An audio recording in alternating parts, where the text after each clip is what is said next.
அஸ்ஸலாமு அலைக்கும். இன்ஷா அல்லாஹ் ரமலான் மாதம் ஆரம்பமாக இன்னும் சில மணி நேரம்தான் இருக்கு. இந்த ரமலான் மாதம் நமக்கு ரஹ்மத் நிறைந்ததாகவும் எந்த நோய் நொடியும் இல்லாமல் நம் வாழ்க்கையை சிறப்பாக்கும் மாதமாக அல்லாஹ் ஆக்கி அருள்புரிவானாக.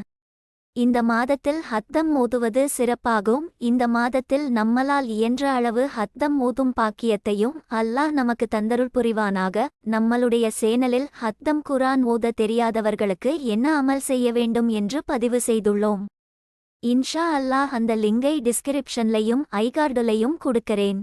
இப்போ நம்ம ரமலான் மாதம் பிறை பார்த்து அந்த நாளில் இருந்து அடுத்த நாள் மகரிப்புக்குள் ஓத வேண்டிய சூரா பற்றித்தான் பார்க்க போறோம்.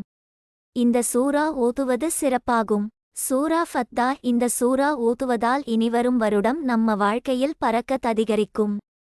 பிறை பார்த்தவுடனும் அடுத்த நாள் மஹ்ரிப் வரை அடிக்கடி கிடைத்த நேரத்தில் சூரா ஃபத்தா ஓதலாம். அடுத்த வருடத்துடைய அமல்களும் நாட்டங்களும் பூர்த்தியாகும். இந்த சூரா ஓதுவதன் மூலம் நம்ம வீட்டிலும் தொழிலும் அல்லாஹ் பரக்கத் செய்வானாக. ஆமீன். இன்ஷா அல்லாஹ் இந்த வீடியோ அனைவருக்கும் பயனுள்ளதாக அமையட்டும். இந்த வீடியோக்கு லைக் செய்து நம்ம சேனலும் சப்ஸ்கிரைப் பண்ணுங்க.